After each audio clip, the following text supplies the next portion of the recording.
Shalom, selamat pagi anak-anak kelas 5. Hari ini kita akan belajar tema 1, subtema 1, muatan IPS. Kompetensi dasarnya adalah mengidentifikasi karakteristik geografis Indonesia sebagai negara kepulauan atau maritim dan agraris, serta pengaruhnya terhadap kehidupan ekonomi, sosial, budaya, komunikasi, serta transportasi.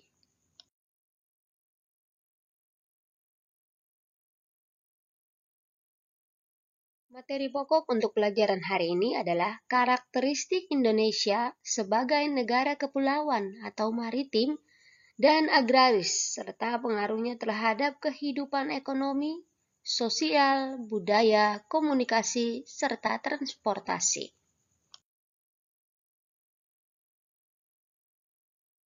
Nah, anak-anak, mari kita mengenal Indonesia.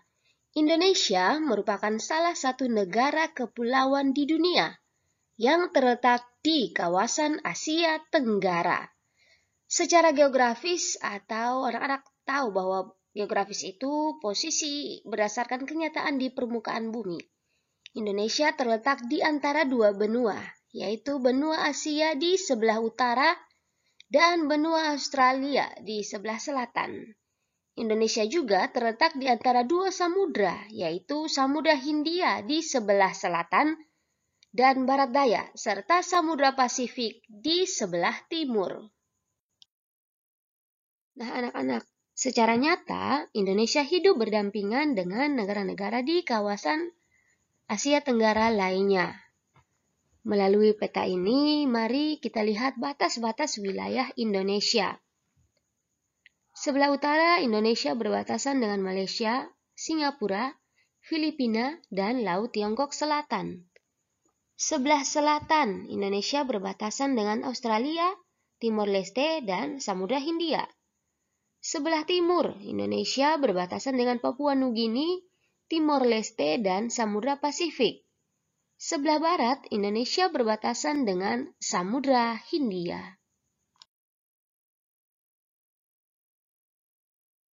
Kalau tadi kita sudah kenal Indonesia secara geografis, sekarang saatnya kita mengenal Indonesia secara astronomis atau posisi berdasarkan garis lintang dan garis bujur. Secara astronomis, Indonesia terletak di antara 6 derajat lintang utara sampai 11 derajat lintang selatan dan 95 derajat bujur timur sampai 141 derajat bujur timur. Berdasarkan letak lintang tersebut, Indonesia tergolong negara tropis.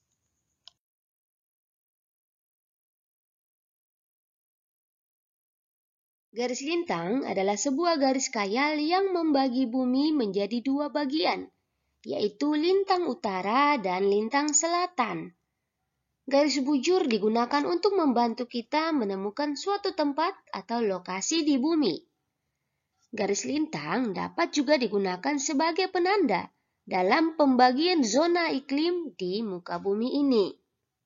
Nah, anak-anak, sebagai negara yang beriklim tropis, Indonesia mengalami dua musim, yaitu musim kemarau dan musim penghujan.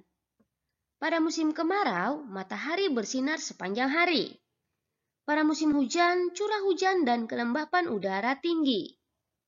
Jangka waktu musim hujan dan musim kemarau sama, yaitu setiap 6 bulan sekali.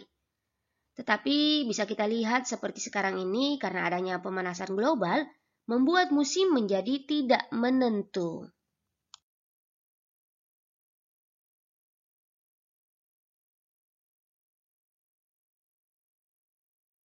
Berdasarkan letak lintang tadi, Indonesia tergolong negara tropis. Karena letak Indonesia di daerah yang tropis inilah, maka Indonesia kaya akan flora dan fauna.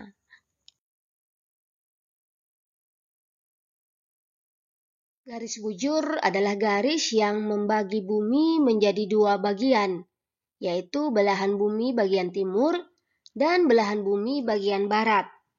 Garis bujur dijadikan sebagai dasar penentuan pembagian waktu di seluruh bumi. Setiap jarak 15 derajat ke arah bujur timur atau ke arah bujur barat akan menunjukkan selisih waktu sebanyak 1 jam atau 60 menit. Anak-anak, di Indonesia sendiri ada 3 pembagian waktu, yaitu WIB atau Waktu Indonesia Barat, WITA atau WITA, Waktu Indonesia Bagian Tengah, WIT, Waktu Indonesia Bagian Timur. Untuk pembagian waktu Indonesia Barat, daerah-daerah yang ada dalam pembagian waktu tersebut meliputi Aceh, Sumatera Utara, Sumatera Barat, Riau, Kepulauan Riau, Kepulauan Bangka Belitung, Jambi, Bengkulu, Sumatera Selatan, Lampung, Banten, Daerah Khusus Ibu Kota Jakarta, Jawa Barat, Jawa Tengah, Daerah Istimewa Yogyakarta, Jawa Timur, Kalimantan Barat, dan Kalimantan Tengah. Dan wilayah di Indonesia yang termasuk dalam Waktu Indonesia Bagian Tengah, antara lain Bali, Nusa Tenggara Barat, Nusa Tenggara Timur, Kalimantan Selatan, Kalimantan Timur, Kalimantan Utara, Sulawesi Utara, Gorontalo, Sulawesi Tengah, Sulawesi Barat, Sulawesi Selatan, dan Sulawesi Tenggara. Kemudian daerah yang termasuk wilayah Indonesia bagian timur, antara lain Maluku, Maluku Utara, Papua, dan Papua Barat.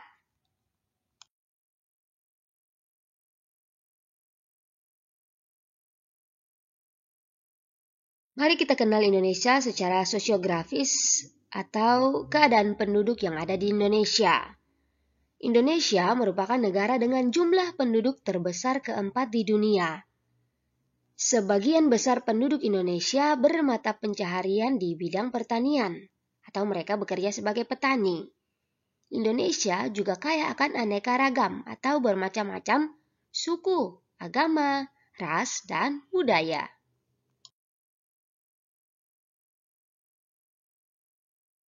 Berikut ini anak-anak akan mempelajari karakteristik Indonesia sebagai negara kepulauan atau maritim dan negara agraris. Kita awali Indonesia sebagai negara kepulauan. Anak-anak, Indonesia disebut negara kepulauan karena memiliki banyak pulau. Berdasarkan data dari Direktorat Jenderal Pemerintahan Umum, Indonesia tercatat memiliki 17.504 pulau. Ada 5 pulau besar yang ada di Indonesia, antara lain Sumatera, Kalimantan, Sulawesi, Jawa, dan Papua.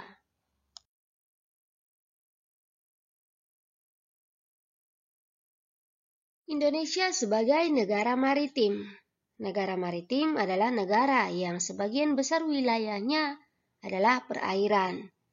Indonesia adalah negara maritim karena wilayah perairan Indonesia lebih luas dari daratan, yaitu hampir 2/3 dari seluruh wilayah yang ada.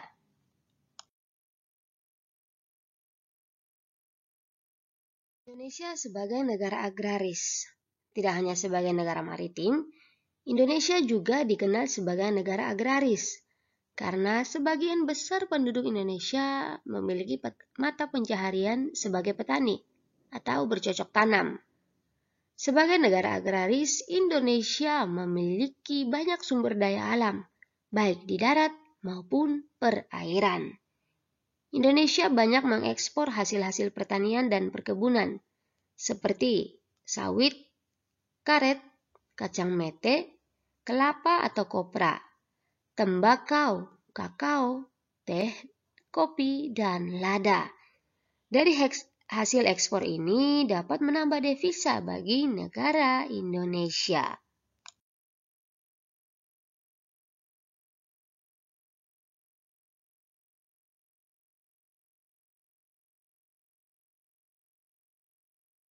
Dampak atau pengaruh karakteristik Indonesia sebagai negara kepulauan atau maritim dan negara agraris terhadap kehidupan ekonomi, sosial, budaya, komunikasi, serta transportasi.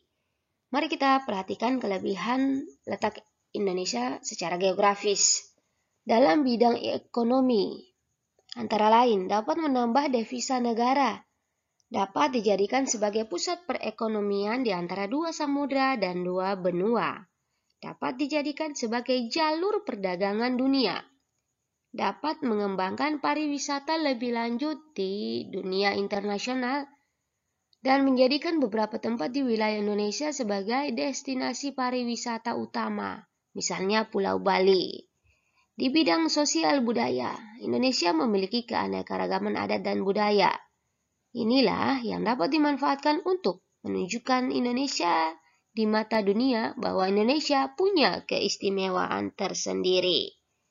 Dalam bidang komunikasi, kelebihannya adalah dengan adanya keanekaragaman bahasa yang unik dan khas seperti bahasa-bahasa daerah di berbagai daerah yang ada di Indonesia ini, membuat Indonesia harus disatukan dengan bahasa persatuan, yaitu bahasa Indonesia. Selain itu, dengan tuntutan zaman yang ada, warga negara Indonesia juga harus belajar bahasa Inggris sebagai bahasa internasional. Dalam bidang transportasi, kelebihannya adalah kita lihat pulau-pulau yang ada di Indonesia ini jaraknya sangat berjauhan. Untuk itu dibuatlah sarana transportasi untuk bisa menghubungkan pulau yang satu dengan pulau yang lainnya untuk bisa memenuhi kebutuhan hidup setiap masyarakat Indonesia yang tinggal di pulau tersebut.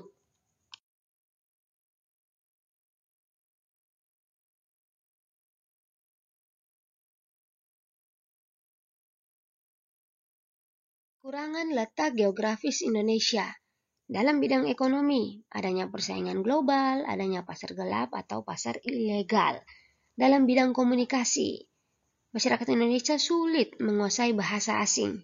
Dan bila sudah bisa menguasai bahasa asing, dapat mengakibatkan bahasa-bahasa daerah tersingkir. Dan bahkan bahasa persatuan Indonesia sudah tidak menjadi hal yang diutamakan lagi. Dalam bidang transportasi, semakin padatnya lalu lintas karena jumlah imigran bertambah. Imigran itu artinya orang yang datang dari negara lain dan tinggal menetap di suatu negara. Semakin bersifat konsumtif terhadap kendaraan luar negeri, artinya semakin suka menggunakan kendaraan dari luar negeri, sehingga akan menyebabkan kendaraan tradisional menjadi tersingkir, misalnya becak, dokar, dan lain sebagainya. Dalam bidang sosial budaya, budaya yang masuk membuat budaya lokal dapat tersingkir, dan banyak perilaku-perilaku yang dibawa oleh orang-orang dari luar negeri yang tidak sesuai dengan adat istiadat yang ada di Indonesia. Sekian materi kita untuk hari ini. Sampai jumpa di pertemuan berikutnya. Selamat pagi, selamat belajar, selamat melanjutkan aktivitas, dan shalom.